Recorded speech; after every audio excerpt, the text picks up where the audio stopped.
हम लोग last time बात किए थे स्प्रिंग फोर्सेस के बारे में, काफी बात हुआ था बेटा। तो हम लोग ने ये बोला था F बराबर क्या होता है माइनस के एक्स, पहला बात स्प्रिंग फोर्स में।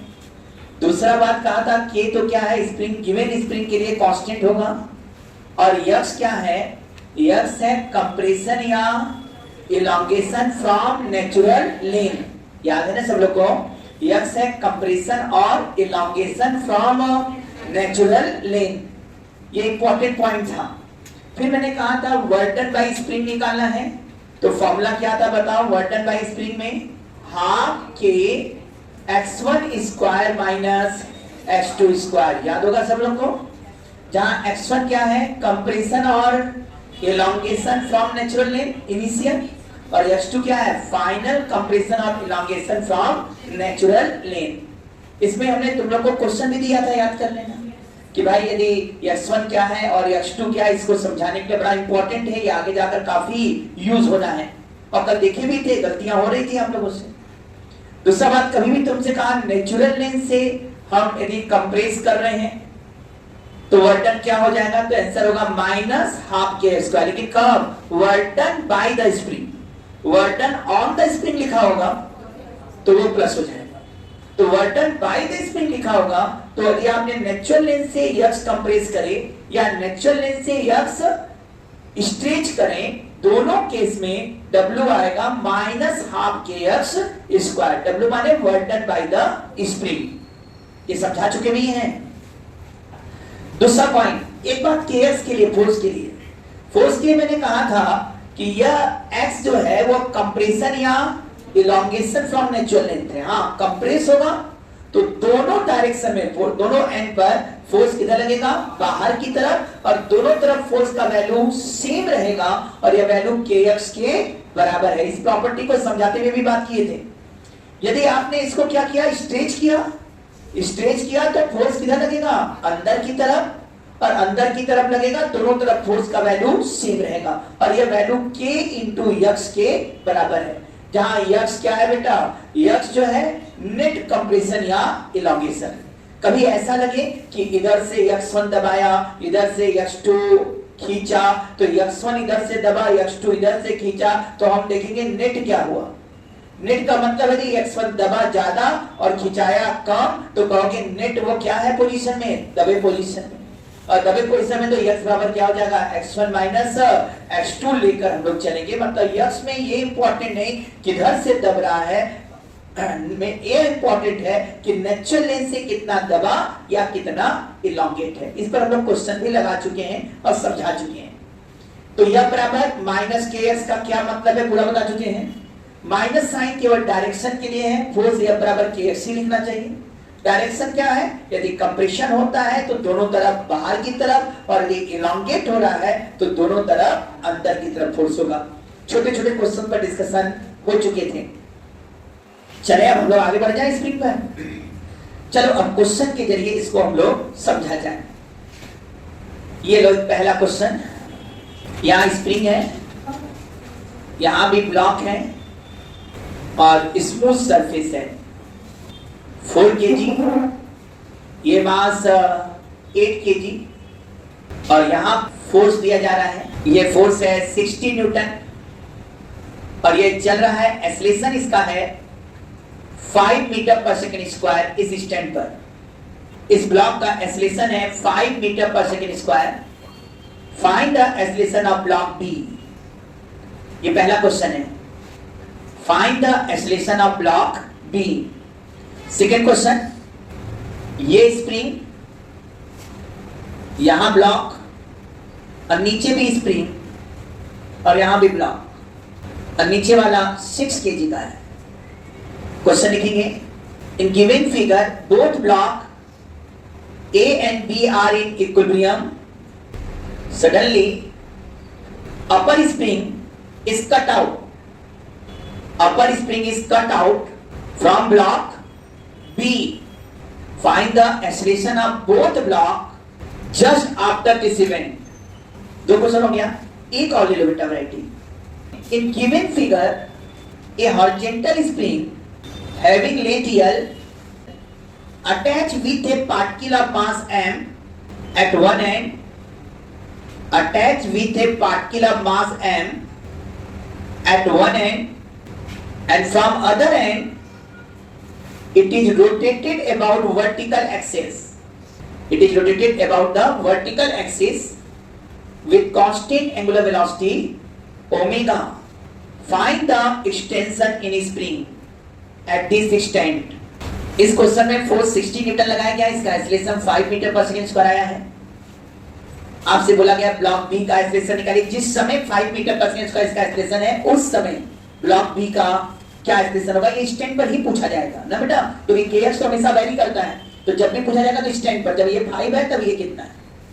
दूसरे क्वेश्चन में कि ये इक्विलिब्रियम में रुका हुआ था और यहाँ पर स्प्रिंग को कट कर दिया गया बी से, तो बताओ बी का एक्सीलरेशन क्या होगा, पहला पॉइंट।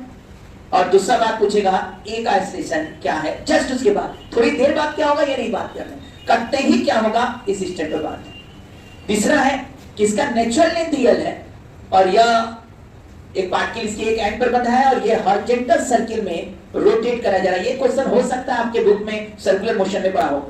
तो ये रोटेट कराया जा रहा है हॉरिजॉन्टल सर्किल में, जिसका निकालना है maximum extension, sorry maximum extension कितना है इस समय string. A few minutes later. जब पहले इसको देखोगे, इसको जो कांसेप्ट है सबको मालूम है कि 60 न्यूटन आगे लग रहा है तो इधर पर फोर्स लगेगा बेटा kx, क्योंकि खिंचा रहा है ये। तो क्या कहोगे यहां पर भाई 60 minus kx equal to 4 into A. Newton law motion से ही आया ना ये बात, इसीलिए कई बुक में तुम लोग देख रहे हो न्यूटन लॉ मोशन में ये सब क्वेश्चन दे गए। अब आइए यहां से kx इक्वल टू कितना हो जाएगा, 60 माइनस 20 कितना 40 न्यूटन आया है क्या भाई। तो क्या यहां पर kx 40 हुआ कि नहीं, यहां kx 40 तो यहां भी kx क्या होगा 40 न्यूटन ही होगा। और ये kx 40 है और ये 8 kg का मास है, तो क्या यहां लिखाएगा कि नहीं 40 इक्वल टू 8a। क्या a का value 5 metre per second square आया कि नहीं, यहां से कर सकते हैं। इसका भी एक्सीलरेशन उस स्टेट पर क्या आया 5। ये जरूरी नहीं कि हमेशा बराबर एक्सीलरेशन आए, ये ऐसा डाटा था कि इसमें ऐसा आया है, लेकिन इसमें जो खास बात ये था कि यहां से kx निकालना पड़ेगा बेटा। और तुम्हें पता है कि जितना इधर kx लगेगा, जितना इधर kx लगेगा उतना ही इधर लगेगा, पढ़े दोनों एंड पर सेम होगा। तो ऑटोमेटिक यहां से भी kx ले लिया, इसका एक्सीलरेशन निकल कर आ गया 5 मीटर पर सेकंड स्क्वायर। कितने लोग का पहले इसका एक्सीलरेशन सही आया था। इस क्वेश्चन की बात करें, यहां पर इसने क्या कहा इक्विलिब्रियम में है। इक्विलिब्रियम माने जो 6g नीचे है वो पहले इस kx के बराबर हो गया होगा। k1 x1 कर दो अलग अलग, तो निसंदेह इस समय हम कर सकते हैं k1 x1 equal to 6g। इस पर बात करेंगे तो क्या होगा भाई, इस पर k1 x1 ऊपर है तो इस पर k1 x1 नीचे होगा। समझदार हो गए तो 4g भी क्या हो जाएगा नीचे, और इधर ऊपर हो गया k2 x2। k2 x2 जो है तुम्हारा वो क्या हो जाएगा 40 भी है और k1 x1 भी है, तो ऑटोमेटिक है 40 तो 40 रहेगा। और जो k1 x1 है वो कितना हो गया बेटा 60। क्या ये 100 हो गया कि नहीं। यहां पर इसका मतलब एक बात पूछते कि इस स्प्रिंग में कितना फोर्स है इक्विलिब्रियम पर, तो 60। इस इक्विलिब्रियम पर इस स्प्रिंग में कितना फोर्स है, तो सर 100।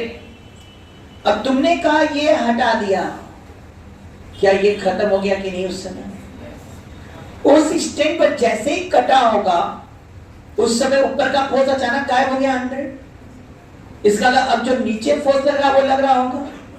कौन सा फोर्स नीचे है 40 और ये कितना है 60, मतलब अभी नीचे की तरफ कितना फोर्स है 100। तो 100 इक्वल टू क्या हो जाएगा 4a, a बराबर हो जाएगा 25 मीटर पर सेकेंड स्क्वायर। ये वाला एक्सीलरेशन 25 है किधर की तरफ नीचे की तरफ,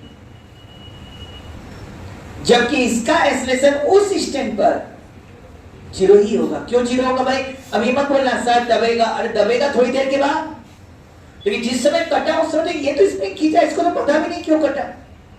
यहां कटा, ये एसलेशन मिला, एसलेशन मिला तो अब ये नीचे जाएगा। हाँ, ये जैसे ही नीचे जाएगा अब स्प्रिंग दबेगा, अब कहानी बदलेगा। तो जिस स्टेट पर ये कटा उस समय इसका तो एसलेशन 0 है और इसका एसलेशन 25 मीटर पर। उस स्टैंड की बात कर रहे हैं। अब हम इसकी बात करते हैं। आ जाओ, ये भी इंपॉर्टेंट क्वेश्चनों में से एक है भाई। और इसमें क्या बोलते हैं हम लोग, ध्यान दो। ये जब भी चलेगा कि सर्किल में चल रहा है तो net force toward the centre होना जरूरी है। सर कौन नेट फोर्स देगा इसको सेंटर की तरफ? भाई यदि तुम लोग इस पर बैठ के देखो तो समझ में आता है कि mr ओमेगा स्क्वायर बाहर लगेगा। तो mr ओमेगा स्क्वायर बाहर लगेगा तो स्प्रिंग खिंचाएगा, मतलब उसे बैठ के देख रहे हैं नॉर्मल से फ्रेम से, और ग्राउंड से भी देख रहे हैं जिसके पास वेलोसिटी इधर है। वेलोसिटी जैसे ही आगे जाएगा स्प्रिंग लेंथ बढ़ेगा और ये स्प्रिंग क्या करेगा, इसको अंदर की तरफ खींचने की कोशिश करेगा। अब कह रहा है कि कांस्टेंट ओमेगा से घूम रहा है, इसका मतलब इस समय इसमें स्प्रिंग द्वारा जो फोर्स है वो net force toward the centre है, वो कितना है बेटा, kx।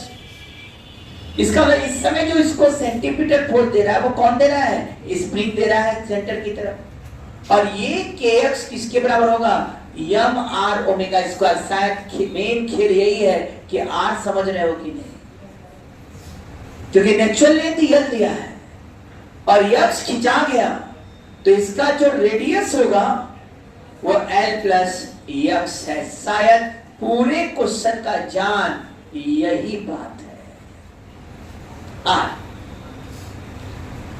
नेचुरल लेंथ यल दिया है तो जैसे ही आपने इसको घुमाया स्प्रिंग क्या हो गया, खिंचा गया। खिंचा गया तो क्या हो गया भाई, इसका समझ रहे होगे। अब लेंथ यल नहीं है, यल प्लस x और फोर्स कितना है, kx है। तो बड़े अच्छे से अब लिख सकते हैं, x वाला एक तरफ करो, x वाला एक तरफ करो तो भाई kx इधर हो गया minus m x omega square equal to m l omega square. x common निकालो बेटा, k minus m omega square equal to m l omega square. निसंदेह x इक्वल टू हो जाएगा m l omega square upon k minus m omega square. क्या ये हमारे सब स्टूडेंटों को आया कि नहीं? ये खूब इंपॉर्टेंट भी है, ध्यान देंगे। kx अंदर की तरफ है तो kx equal to m r omega square. r क्या हो गया, l plus x omega square. x वाला टर्म एक तरफ कर लो और सब टर्म उधर कर लो। x इधर गया, k minus m omega square equal to ml omega square आ गया। x का value m l omega square upon k minus m omega square.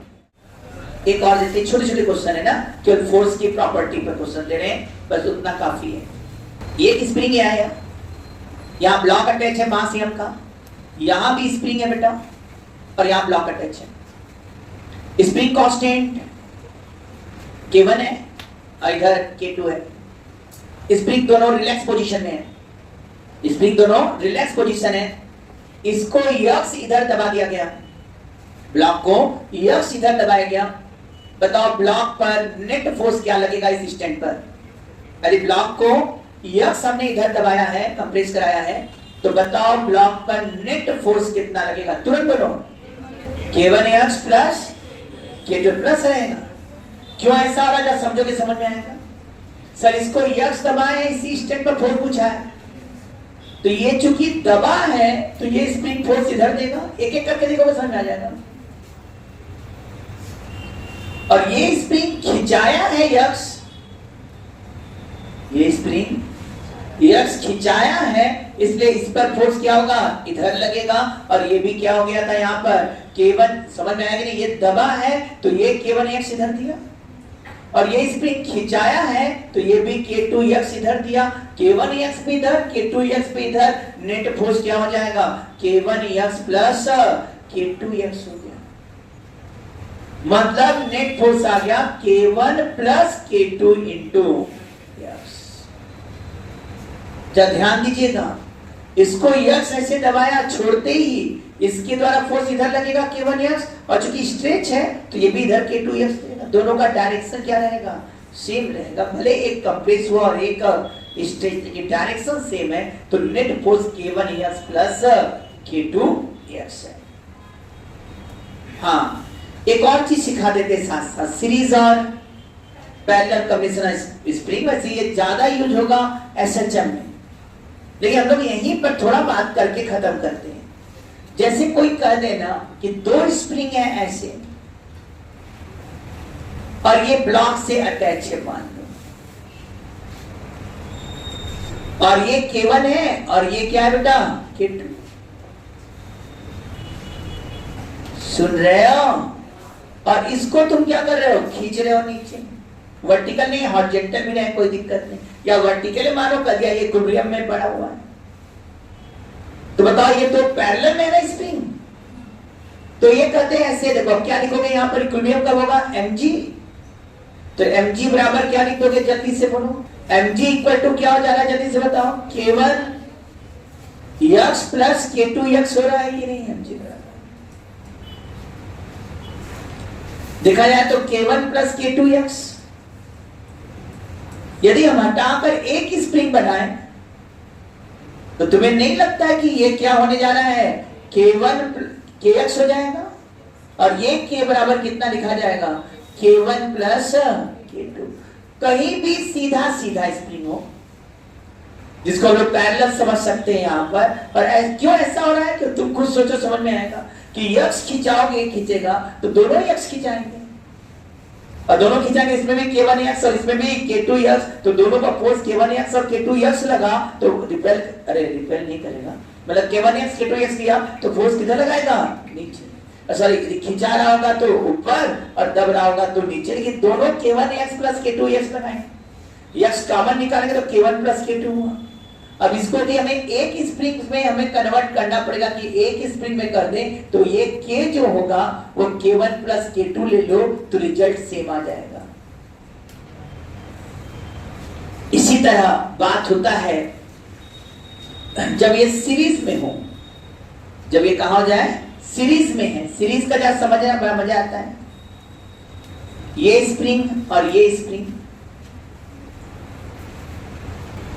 मान लिया कि ये ब्लॉक यक्स गया आगे, लेकिन सर ये जब यक्स गया होगा तो इसमें x1 खिंचाया होगा और इसमें इस समय यक्स बराबर क्या लिखाया होगा, x1 प्लस x2, लेकिन स्प्रिंग मासलेस है। तो मजेदार बात है, इधर यदि फोर्स लगा होगा K1 x1 तो इधर भी फोर्स क्या लगा होगा बेटा, K1 x1, और जब ये खींचाया होगा K2 x2 तो इधर भी फोर्स क्या लगा होगा, K2 x2, तो इधर भी K2 x2 लगा होगा। स्प्रिंग मासलेस होने के कारण ये जगह मासलेस है, तो ये और ये फोर्स क्या हो जाएगा, पर मासलेस में क्यों करते हैं, मतलब एक्सप्रेशन भी होगा तो K1 x1 minus K2 x2 equal to 0 into ये करेंगे तो मासलेस होने के कारण 0 में 0 हो जाएगा। K1 x1 किसके बराबर हो जाएगा, K2 x2। तो यहां ध्यान से देखो, कह सकते हैं K1 x1 equal to K2 x2, ये रिलेशन भी फॉलो होता है। कई बार ये बोलता भी है कि ये x खींचा गया, तो बताओ इसमें और इसमें टोटल x मालूम चल गया कि टोटल x है तो x होगा x1 प्लस x2।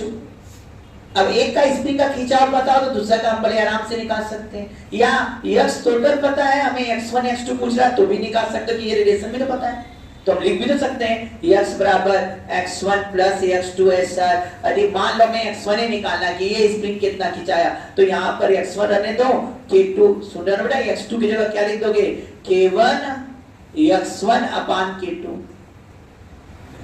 बड़े आराम से x1 यदि कॉमन निकाल लें तो x है, और x1 कॉमन निकाल लें तो 1 प्लस K1 बाई K2, तो x1 बराबर क्या आ जाएगा, यहां जरा बता दो, K2x अपान K1 प्लस K2।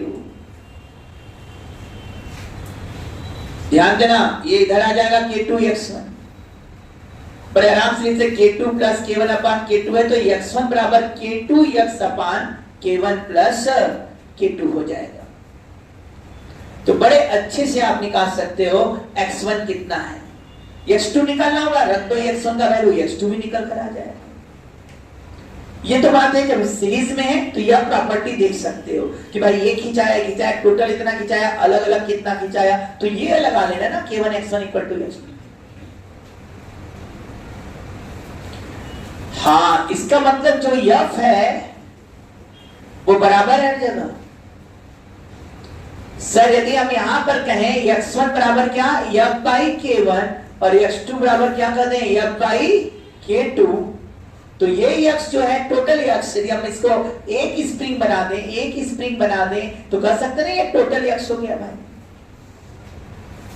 तो उस समय x बराबर क्या लिख सकते हैं, f बाई f कटेगा सब जगह से, और ये 1 बाई k इक्वल टू क्या आ गया, 1 by k1 plus 1 by k2।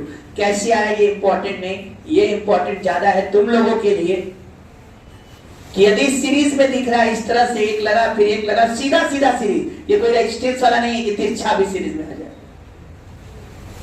या कैपेसिटर वाला नहीं है।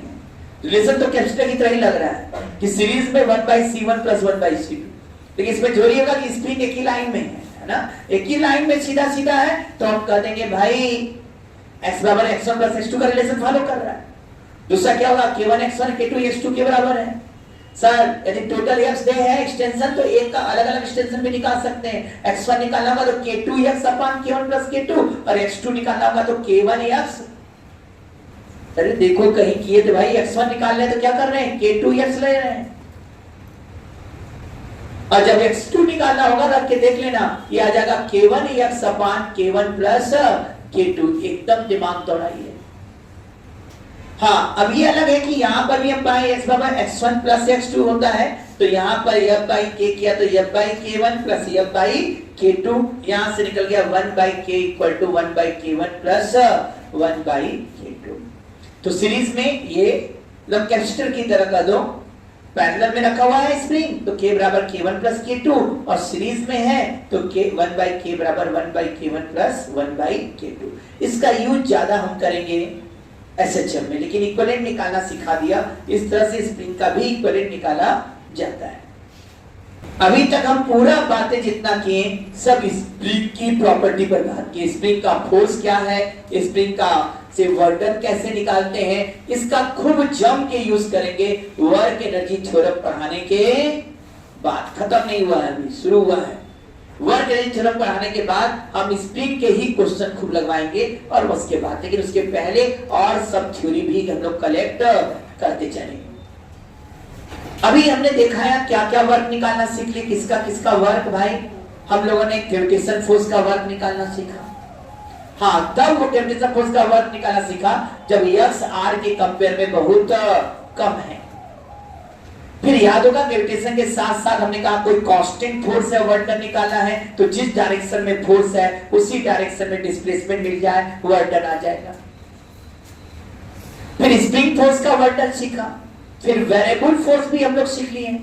वेरिएबल माने वेरिएबल में भी कई बातें किए थे कि i के साथ क्या हो बेटा, i के साथ x का फंक्शन, j के साथ y का और k का साथ z का, तो इसको हम आसानी से इंटीग्रेट कर सकते हैं, और क्यों हमें लिमिट दे रहा था हम इंटीग्रेट करके कुछ निकाल ले रहे थे। समस्या कब आया था, जब i में ही xy दोनों आ गया, j में भी xy आया, तो उसमें सिखाया थे ट्रिक, यदि वह परफेक्ट डिफरेंशिएबल है तब तो इंटीग्रेट हो पाएगा, और परफेक्ट डिफरेंशिएबल नहीं तो इंटीग्रेट नहीं होगा। इंटीग्रेट तब होगा जब पाथ का इक्वेशन दे दे तब। जो डायरेक्ट इंटीग्रेट हो जा रहे हैं सबका नेचर हम कर सकते हैं इस क्वेश्चन में कंजर्वेटिव है, क्योंकि उनके वर्क डन निकालने में केवल हमको इनिशियल और फाइनल पॉइंट का पोजीशन चाहिए, उसका वर्क डन निकालने के लिए पाथ का जरूरत। जिसमें इंटीग्रेट नहीं कर पा रहे वहां y और x में रिलेशन चाह रहा है, y x में रिलेशन देने का मतलब उनके पाथ का इक्वेशन मांग रहा है, और तब सॉल्व कर रहे हो। अलग अलग पाथ में दिखाए थे, वर्डन भी अलग अलग आ रहा है। सब याद आ रहा है कि नहीं। एक और चीज सिखाए थे, टेंजेंशियल फोर्स काम करे तो वर्डन कैसे निकलेगा। अरे टेंजेंशियल फोर्स लग रहा है और वो मैग्नीट्यूड में कांस्टेंट है, टेंजेंशियल फोर्स लग रहा है और मैग्नीट्यूड में कांस्टेंट है, और वर्डन निकालना है तो tangential force into distance cover कर दो, वर्डन निकल कर आ जाएगा। Tangential force into distance cover करना पड़ेगा। तो अभी हमने केवल अलग अलग फोर्सेस के कारण वर्क डन निकालना शुरू किया। हाँ, इनको निकालते निकालते एक बात बताया कि दो तरह का फोर्स है, कंजर्वेटिव और conservative force is those force which work done does not depends on the path, it depends only on the initial and final position. दूसरा प्रॉपर्टी ये था कि एक कंप्लीट साइकिल में जहां से चला था वहीं आ जाए तो कंजर्वेटिव फोर्स का वर्क डन। कौन कौन कंजर्वेटिव फोर्स है बता गए हैं, ग्रेविटेशन फोर्स, स्प्रिंग फोर्स, इलेक्ट्रोस्टैट जो लोग पढ़े याद होगा, उसमें भी वर्क डन पाथ पर नहीं डिपेंड करता था, इनिशियल और फाइनल के बीच के पोटेंशियल डिफरेंस पर, तो उसका भी वर्क डन होता है। स्प्रिंग में भी देख लिए, इसको पाथ नहीं मतलब है, इसको मतलब है x1 और x2 से मतलब है x1 इनिशियल के पाथ क्या क्या मतलब, इसका वर्क डन जो है वो पाथ डिपेंडेंट नहीं, न स्प्रिंग का, न इलेक्ट्रोस्टैट में, न ग्रेविटेशन में। और यही नहीं, जितने कांस्टेंट फोर्स हैं उनका भी नहीं है। कोई और फोर्स दिया है जी, आई जे के मैथमेटिकल फोर्स दे रखा है, आई के साथ एक्स है, जे के साथ वाई है, तुम देख लिए ये तो आसानी से इंटीग्रेट हो जा रहा है, इसका मतलब ये भी कंजर्वेटिव नेचर रख रहा है। क्या लिखा रहेगा तो पहचान लोगे कौन कंजर्वेटिव है कौन कंजर्वेटिव नहीं है। जो लड़ाई तभी है जब आई में एक्स वाई और जे में एक्स वाई उल्टा पुल्टा हो गया है भाई। उस समय भी नेचर सिखाया था, देख लो कब ये परफेक्ट डिफरेंशिएबल है, अरे परफेक्ट डिफरेंशिएबल है तो वो कंजर्वेटिव होगा, और नहीं है, नहीं लिख सकते छोटे में तो वह कंजर्वेटिव नहीं। याद आ रहा है ना?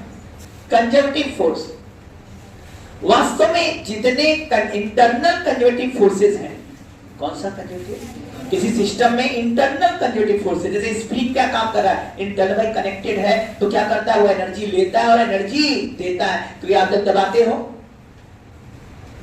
तो क्या होता है, काइनेटिक एनर्जी कम होता है, पोटेंशियल एनर्जी बढ़ता है, बाद में बोलते हैं भाई जब छोड़ते तो क्या होता है सर, पोटेंशियल एनर्जी फिर काइनेटिक एनर्जी को दे दिया। तो सिस्टम ने क्या किया, पहले एनर्जी खा लिया,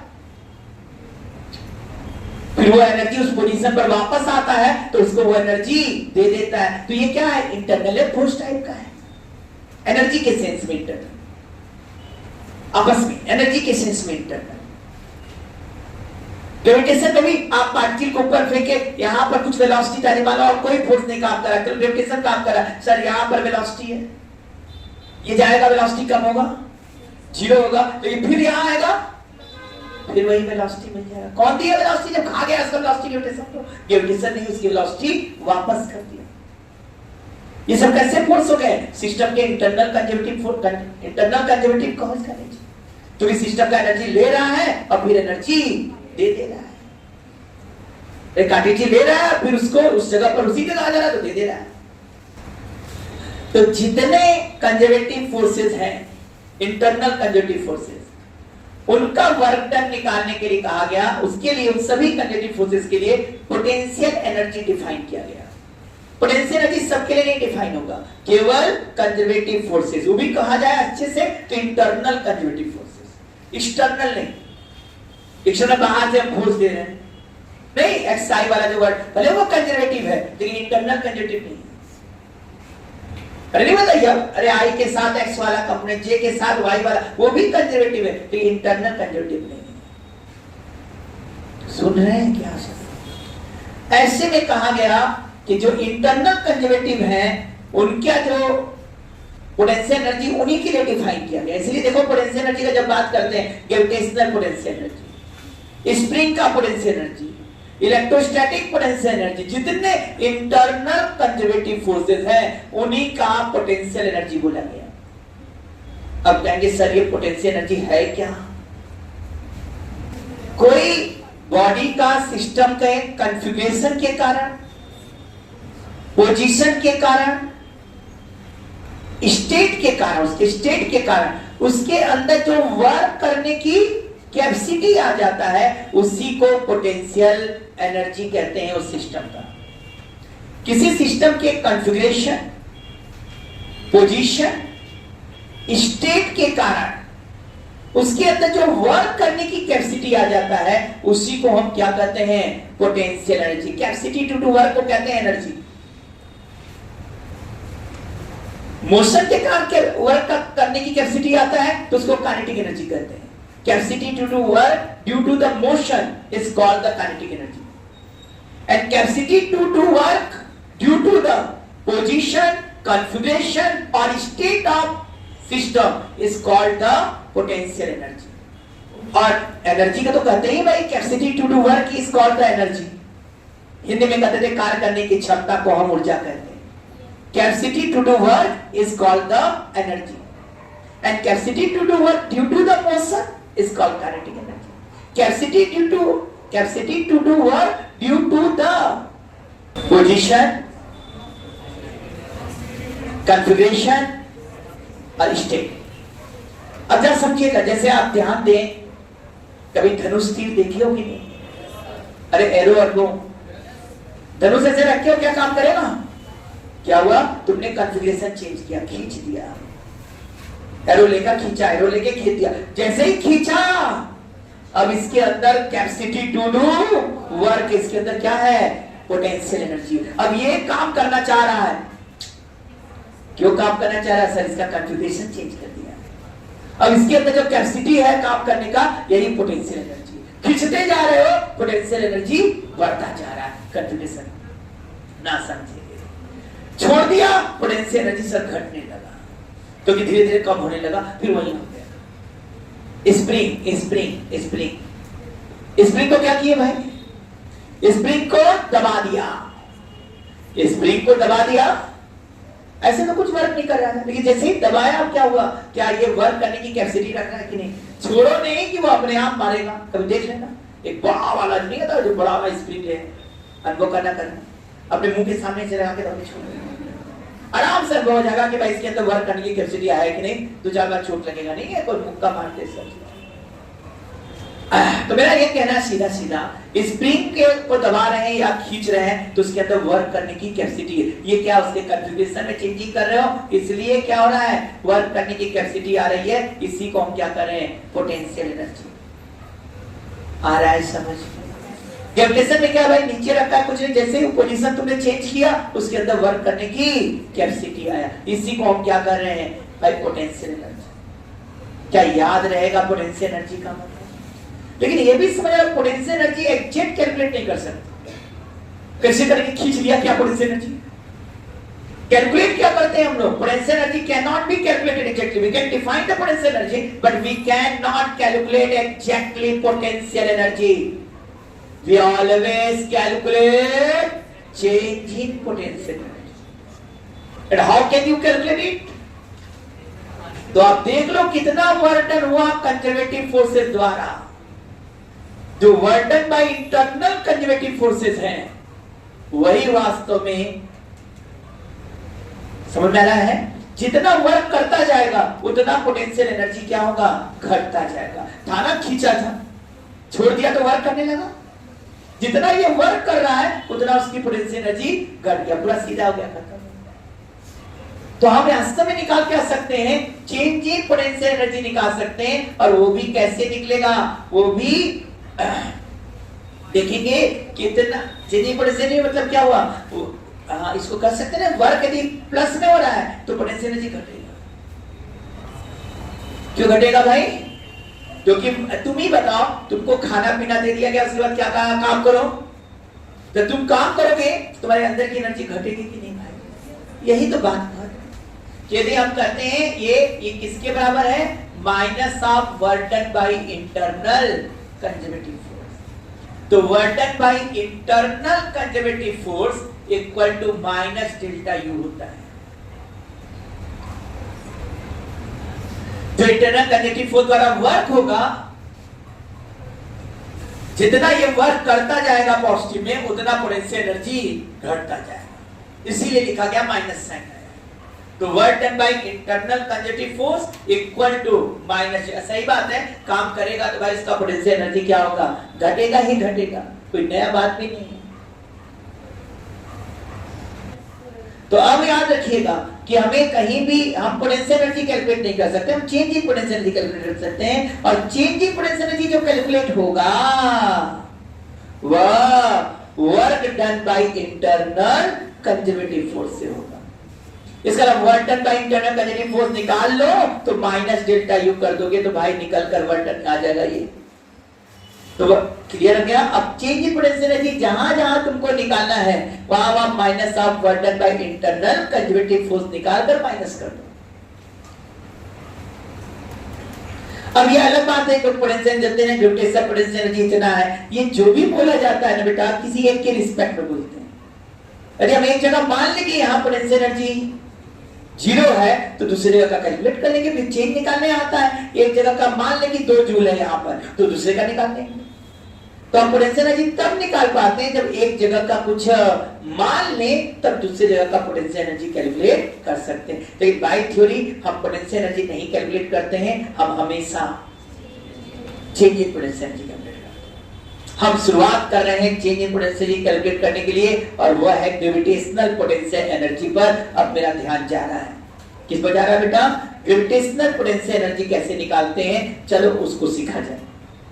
ग्रेविटेशनल पोटेंशियल एनर्जी निकालने के लिए हम लोग सबसे पहले यह मान लेते हैं कि इनफाइनाइट पर पोटेंशियल एनर्जी 0 है। कहां 0 माना गया?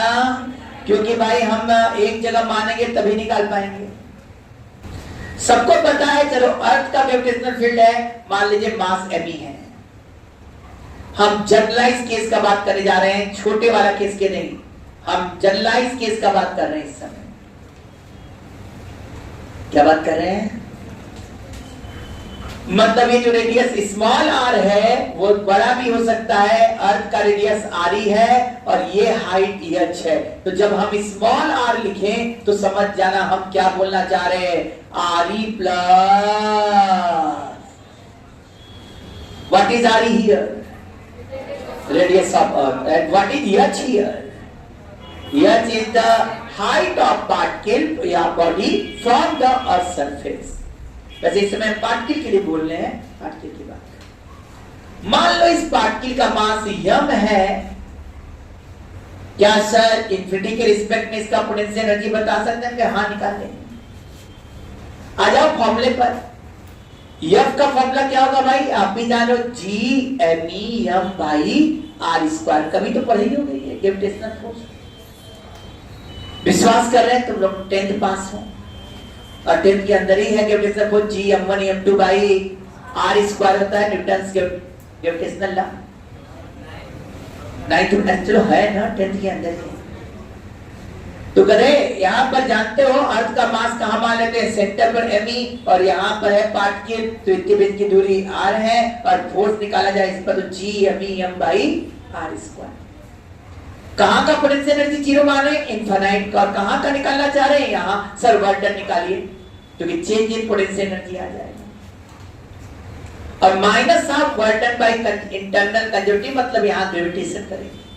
यदि ग्रेविटेशन का चेंज इन पोटेंशियल एनर्जी निकालना है तो वर्क डन किसका लेंगे? ग्रेविटेशन का लेंगे।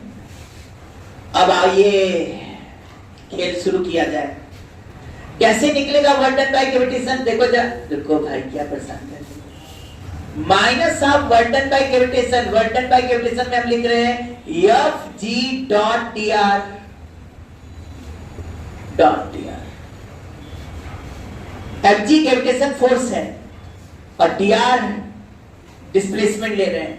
लेकिन dr का डायरेक्शन क्या होगा? r कहां से नाप रहे हैं? r पोजीशन है बेटा, r हमेशा यहां से नाप रहे हैं, सेंटर से नाप रहे हैं, तभी तो कर रहे हैं यहां से इंफिनिटी को। इंफिनिटी से थोड़ी नाप रहे हैं।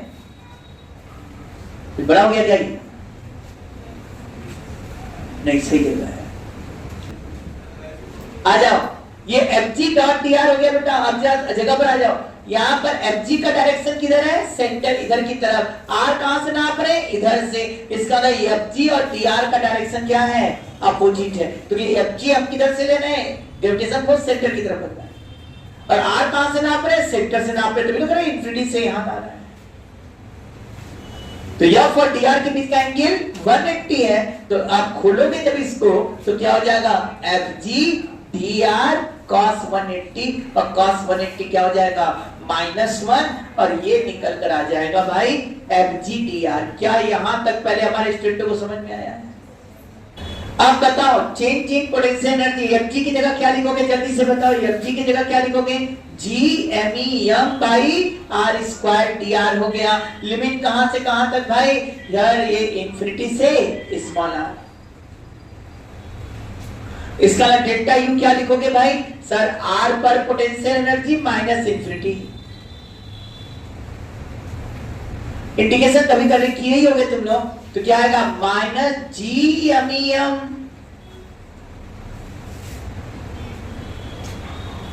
माइनस क्यों? Gm बाहर आ गया, 1 बाई R स्क्वायर का इंटीग्रेशन, R का पावर -2। इंटीग्रेशन आता है ना? अरे गधेदास लोग, इंटीग्रेशन आता है कि नहीं है?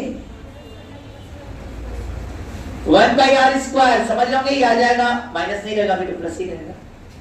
अभी इंटीग्रेशन करेंगे तो क्या आ जाएगा? Minus Gm by 1 by R infinity to R। देख लो भाई, minus Gm 1 by R minus 1 by infinity, और U इंफिनिटी 0 मान ले तो R पर पोटेंशियल एनर्जी जब लिख के आ गया माइनस Gm बाई R। रट जाओ। लेकिन ये पोटेंशियल एनर्जी किसके रिस्पेक्ट में है? इनफाइनाइट क्या? और इसको h हाइट पर लिखते हो कि h हाइट पर क्या है, तो बड़े अच्छे से लिख सकते हो माइनस Gm अपान Re प्लस ये Re प्लस h हो जाएगा। क्यों Re प्लस h? समझ रहे हो ना? स्मॉल r सेंटर से पार्टिकल के पोजीशन है, तो सेंटर से अर्थ सरफेस Re और उसके बाद h है, तो हम कह सकते हैं h हाइट पर ग्रेविटेशनल पोटेंशियल निकाला तो minus Gm by Re plus h। याद रखिएगा, जब इंफिनिटी पर हम पोटेंशियल एनर्जी 0 मान लेते हैं और उसके बाद यदि पोटेंशियल एनर्जी निगेटिव आ जाए तो समझ जाना सिस्टम बाउंडेड है। लेकिन कब? जब इंफिनिटी पर पोटेंशियल एनर्जी 0 माने हैं तब। आइए क्या आया भाई, अब देखो जरा सा। और सरफेस से h हाइट पर पोटेंशियल एनर्जी निकालना हो इनफाइनाइट के रिस्पेक्ट में, तो हम लोग एकदम आराम से अब कहने लगे हैं कि UH equal to minus Gm by Re plus h। अब कहे नहीं भाई, हम चाहते हैं अर्थ सरफेस के रिस्पेक्ट में बात करना, तो पहले अर्थ का पोटेंशियल एनर्जी निकाल लो। अर्थ का, अर्थ माने यहां आ गया यदि पार्टिकल, तो यहां पर पोटेंशियल एनर्जी हो जाएगा माइनस Gm बाई Re। ये तो याद भी होगा, ध्यान दीजिएगा, हल्का सा हम ग्रेविटेशन में जा चुके हैं, वहां से कुछ निकालने की कोशिश करेंगे जो ग्रेविटेशन का पार्ट यहां ले आ रहे हैं, ताकि हम पोटेंशियल एनर्जी ग्रेविटेशन एकदम एग्जैक्ट क्लियर करके यहीं खत्म कर दें। हाँ देखो कैसे। अब UH माइनस UE करो, H में से पोटेंशियल से UE घटा दिया अर्थ का, क्योंकि हम हर जगह अर्थ से ना अपने पार्टिकल अर्थ से फेंकते हैं, तो हम लोग जनरली क्या करते हैं ना, अर्थ पर पोटेंशियल एनर्जी 0 मान लेते हैं। ऐसे क्यों पूछते हैं कि कितना पोटेंशियल एनर्जी कितना है, तो हमें माइनस G/m2 बाई R लिखना पड़ता है जनरल केसेस। लेकिन अर्थ से भी बात कर रहा है, क्योंकि हम पोटेंशियल एनर्जी तो निकाल ही नहीं रहे, सब केस में हम निकाल क्या रहे हैं? चेंज ही निकाल रहे हैं। यदि UH माइनस UE करना होगा तो क्या हो जाएगा? जल्दी से तुम ही लोग बता दो सर। एकदम minus Gm by Re plus H, और ये minus minus plus Gm by Re।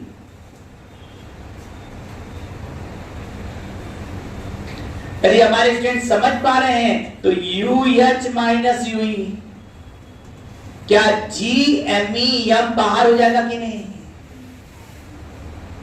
और यहां क्या आएगा? -1 अपान Re प्लस H, और यह आएगा +1 अपान Re। थोड़ा और बढ़ो, Gm तो है ही है, नीचे का एलसीएम Re ले लो और इधर Re प्लस H। अब Re प्लस H खत्म भाई, तो क्या बचेगा यहाँ पर? Minus Re plus Re plus H, निसंदेह Re कैंसिल। अब देखना क्या हो रहा है, UH माइनस UE क्या दिख रहा है तुम लोगों को? हमें दिख रहा है G यम बाई H भी ऊपर है, नीचे RE और इधर है RE प्लस H।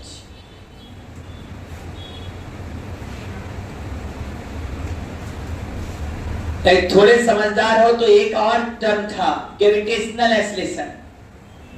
यदि gravitational acceleration on earth surface देखा जाए, थोड़ा बहुत पढ़े होंगे, gravitational acceleration on earth surface देखा जाए तो सर ये G बराबर G by RE square, earth surface पे बेटा कोई बहुत बड़ी बात नहीं है, आप भी कर सकते हो। यम है ना मास, तो बड़े आराम से नहीं लिख सकते हो। यम बराबर क्या लिखोगे, G by RE square, earth surface पर फोर्स, और ये फोर्स mg के बराबर करोगे तो यम कट जाएगा, G आ जाएगा, G बाई RE स्क्वायर।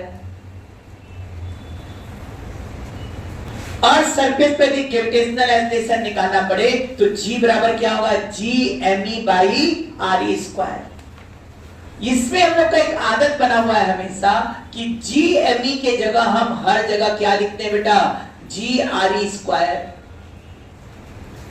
यहां भी हम लिखना चाहेंगे कि G के जगह क्या लिखते हैं, G RE स्क्वायर, तो M है, H है, G RE square upon RE, और ये RE प्लस H, ये RE कट गया। चलो जानबूझ के लिख रहे हैं क्योंकि अब इंपॉर्टेंट बात आने जा रहा है, UH minus UE। UH minus UE क्या आ गया, देखो यहां पर MgH, ऊपर देखो MgH, एक RE बचा था, हमें अच्छा नहीं लगा तो उस RE को क्या कर रहे हैं, नीचे ले जाओ, या ये कहो कि यहां से RE कॉमन निकाल लो, ये RE को कॉमन निकालोगे तो ये RE इस RE से, इस RE को कॉमन निकाल लो, ये RE कॉमन निकालोगे तो ये RE इस RE से कट गया, और अंदर क्या आएगा, 1 प्लस, अरे जब RE कॉमन निकालो तो H बाई RE हो जाएगा। काहे को सर कुछ परेशान मत हो, रिलेशन आ रहा है, क्या आ जाएगा, ये 1 प्लस H बाई, अरे गधे दास करम चंदानी कुछ लिए नहीं, UH इतना है, UE इतना है, घटा दिए तो ये आ गया, LCM ले लिए, ये कट के आ गया। बस एक बात ध्यान देना है, कैपिटल G के जगह क्या रख दिया मैंने, G, और अपने आप से फॉर्मूला बन के आ गया। मतलब असली में UH minus UE equal to क्या है, MgH upon 1 plus H by RE। यदि हम अर्थ पर पोटेंशियल एनर्जी 0 मान लें, कब बेटा, जब UE 0 मान लें, अरे UE 0 हो जाए तो क्या UH का वैल्यू MgH हो जाएगा कि नहीं? इसका मतलब जो हम लोग पढ़ के आए थे वो 100% सही नहीं था। जो MgH लिखते थे वो हमेशा नहीं फॉलो होता है भाई। अर्थ का पोटेंशियल एनर्जी 0 भी हम मान लें, अर्थ के रिस्पेक्ट में देखें तो असली फॉर्मूला है mgh upon 1 plus h by RE। वो अलग बात है जो हम लोग क्वेश्चन लगाते हैं उसमें h क्या होता है, 10 metre, 20 metre, 40 metre, 50 metre, 100 metre, 1 kilometre, 1000 metre, 1000 की 10³ है ना हुआ। और अर्थ का रेडियस क्या है 6.4 इंटू 10⁶। अरे 10 किलोमीटर भी ऊपर चले जाएं ट्रोपोस्फियर में तो भी 10 इंटू 10⁴ हुआ, 10 का पावर 4 आया, और 10⁶ है, मतलब वो भी बहुत छोटा है। इसका मतलब ये अर्थ के रेडियस के कंपेयर में हाइट नहीं है। किसके कंपेयर में? अर्थ के रेडियस के कंपेयर में नहीं है हाइट, तो हम कह सकते हैं यह चीज very very less than RE। For that case this h by RE is neglected, और ये नेग्लेक्ट हो जाता है तो हम कहते हैं यह हाइट पर पोटेंशियल एनर्जी mgh। लेकिन पहली बात तो ये पोटेंशियल एनर्जी है ही नहीं, ये तो पोटेंशियल डिफरेंस है।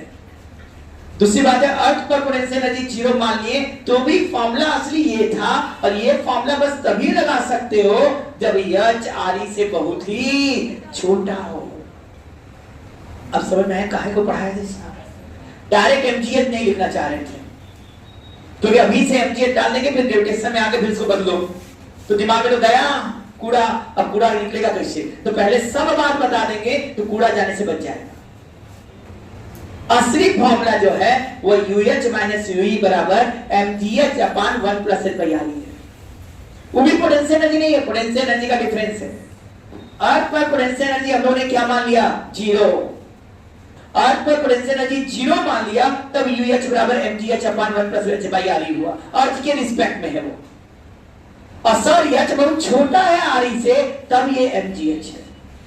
अब एक क्वेश्चन देते हैं इसी पर, लिखिएगा। Find the potential energy of a block of mass m at a height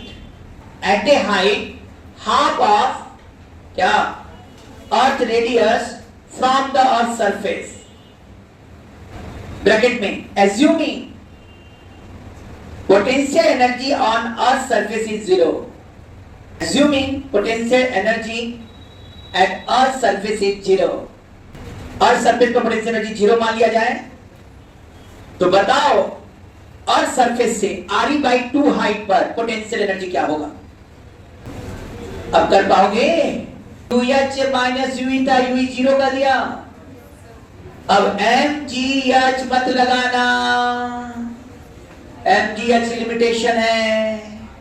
अब यहाँ mgh अपान 1 प्लस h भाई, जो mgh लगाएगा, बोल भी दिया था उसका पोटेंशियल 0 तो लगेगा, हाँ mgh लगा दो ना, सब घबरा जाएंगे। और mgh की जगह क्या हो गया? RE/2 upon 1 plus h by RE, h हो गया RE/2 अपान RE कट गया।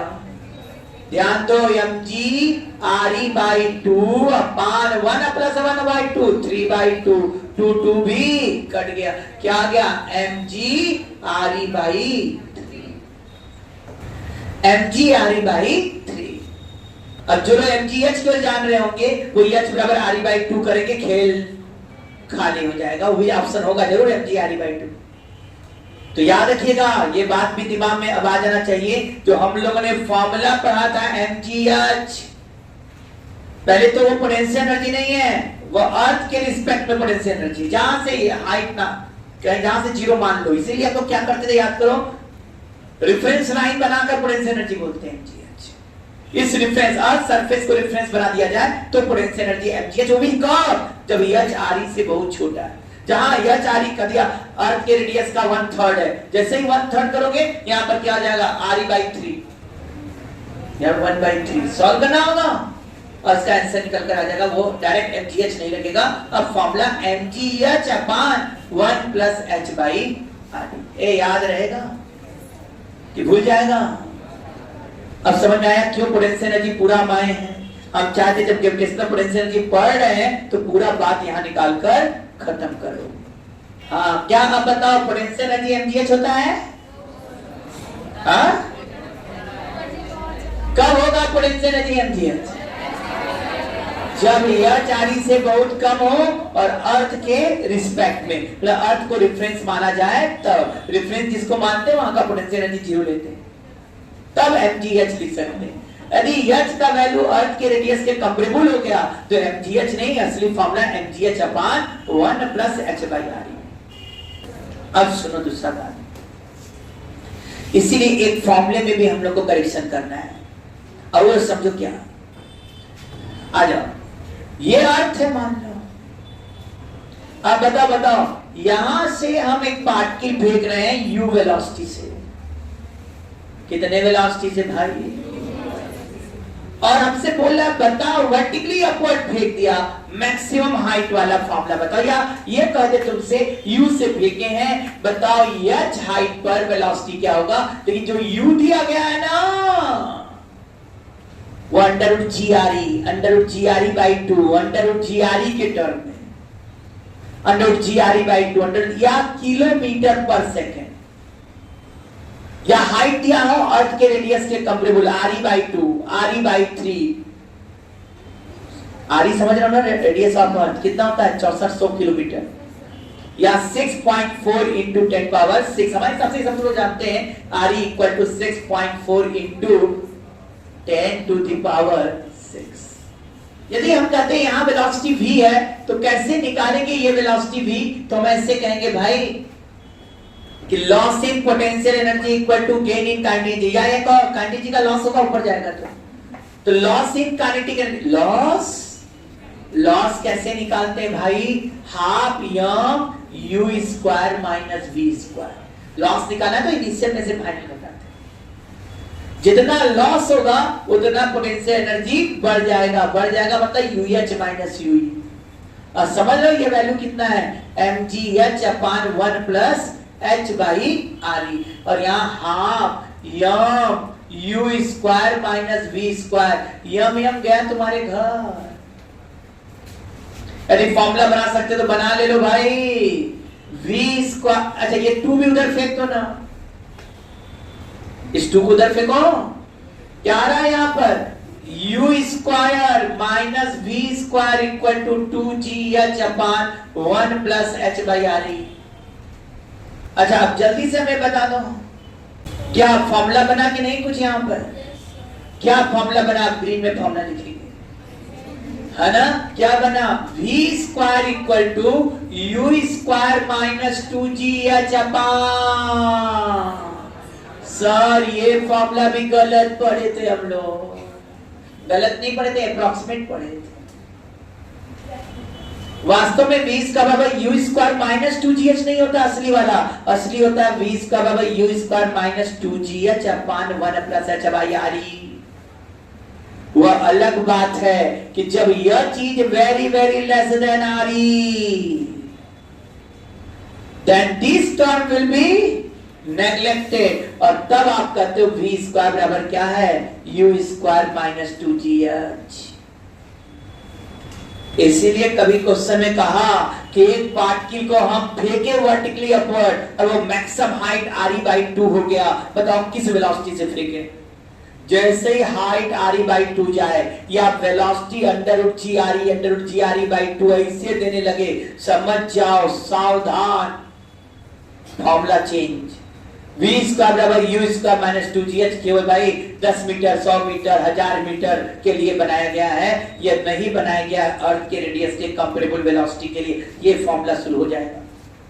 यदि कहेगा मैक्सिमम हाइट के लिए क्या कहोगे, तो मैक्सिमम हाइट के लिए तो v 0 हो जाता है, मैक्सिमम हाइट में कर सकते हैं, फॉर्मूला लगाइए u square equal to 2gh max upon 1 plus h by RE। क्यों? क्योंकि मैक्सिमम हाइट पर वेलोसिटी, भाई रुको हीरो मत, मैक्सिमम हाइट पर अरे मैक्सिमम हाइट पर वेलोसिटी क्या हो जाता है, 0।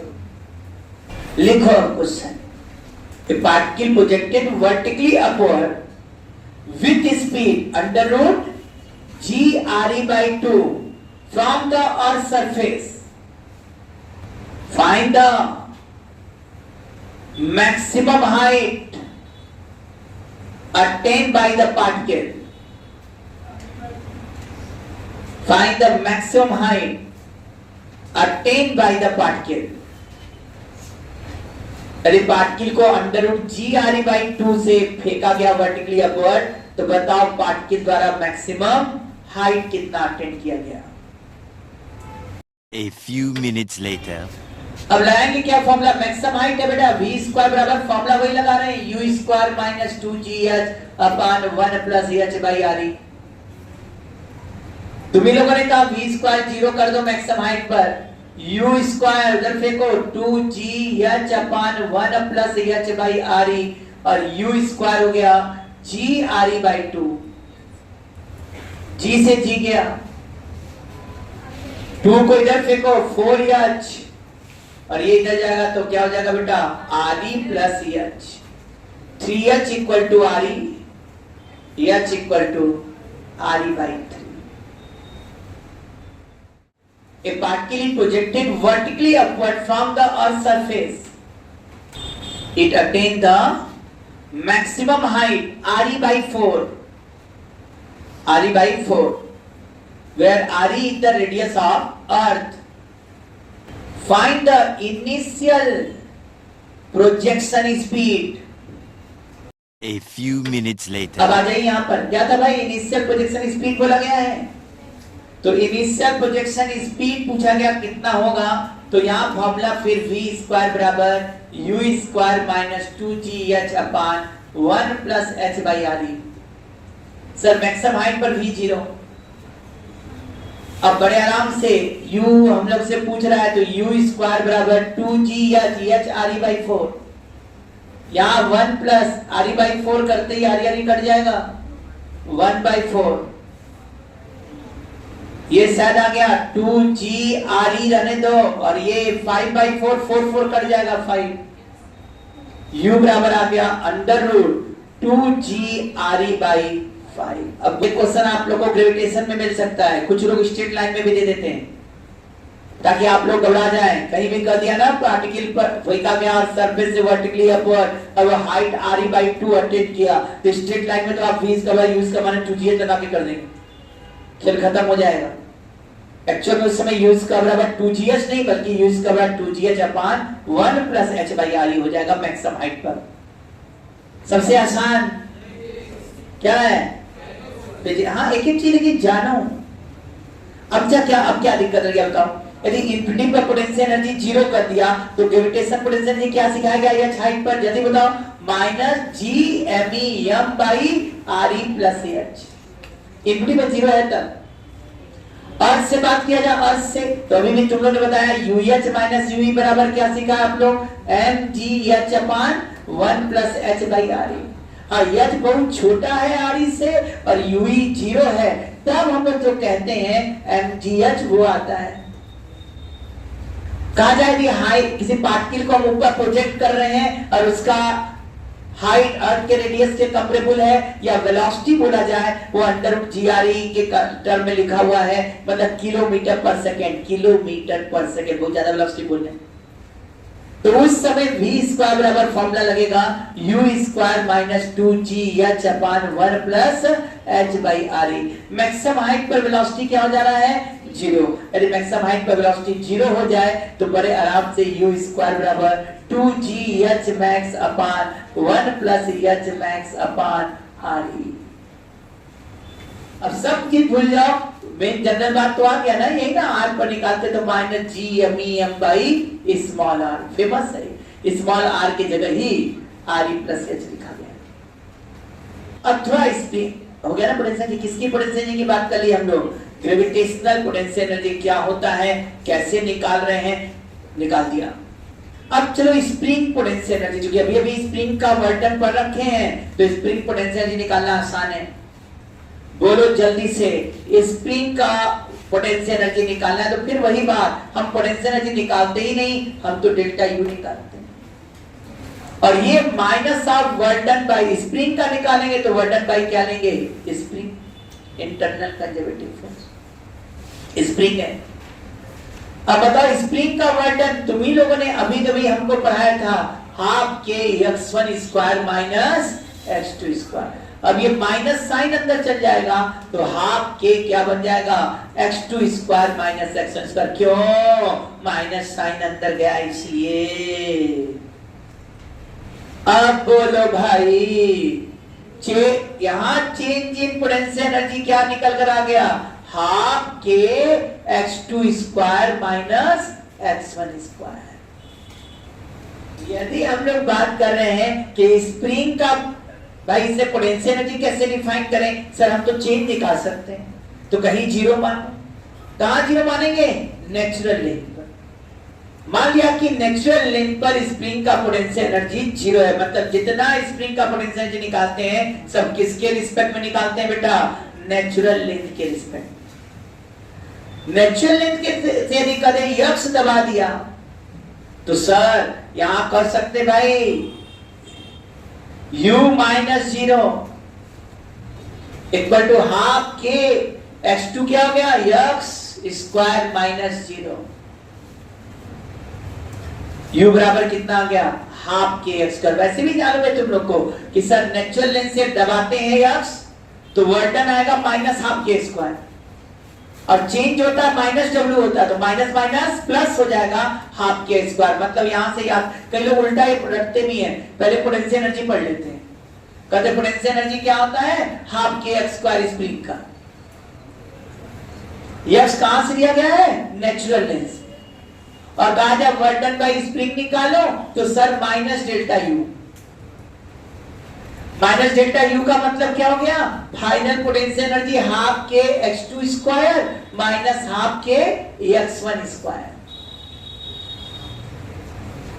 तो वर्क डन बाय स्प्रिंग क्या समझ में आ रहा है ना? इस माइनस को अंदर कर दो तो यही वर्क डन बाय स्प्रिंग निकल कर आ जाएगा।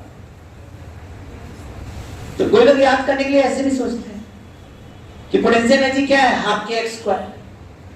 अब x1 पर है तो हाफ के x1 स्क्वायर, x2 पर है तो क्या होगा? Half k x2 square. Change करना है half k x2 square minus half के x1 स्क्वायर। ये क्वेश्चन दे ही दिया जाए क्या? लेकिन ए spring of spring constant K compress x1, a spring of spring constant K compress x1 from its relaxed position,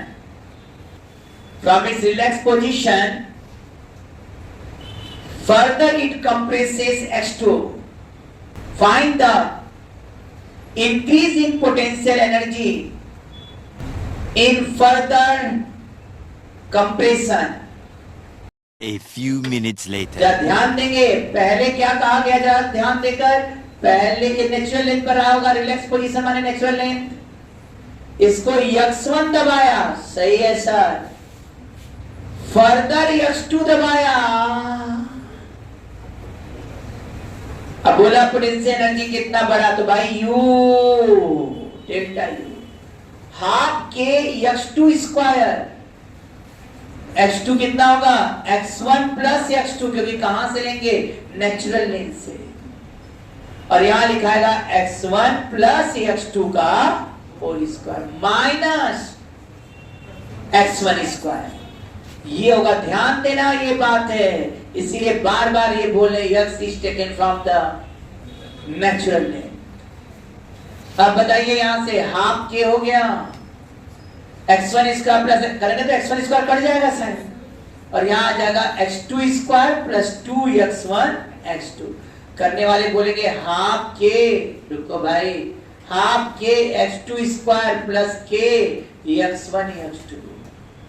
क्या अब दिमाग में लग रहा है ना कैसे निकालना है पोटेंशियल एनर्जी? स्प्रिंग के पोटेंशियल एनर्जी का भी फॉर्मूला आ गया, हाफ के x स्क्वायर। तो स्प्रिंग का पोटेंशियल एनर्जी कितना रहेगा? हाफ के एक्स स्क्वायर बस x कहां से लेंगे? Natural length. ये भी चेंज है, नेचुरल लेंथ से है, इसलिए सब कुछ नेचुरल लेंथ पर मान ले रहे हैं। नेचुरल लेंथ पर पोटेंशियल एनर्जी 0 मान लिया स्प्रिंग का। तो x दबाएं चाहे x इलांगेट करे, मतलब स्ट्रेच करे, x कंप्रेस करे या स्ट्रेच करे, पोटेंशियल एनर्जी क्या लेंगे? हाफ के x स्क्वायर।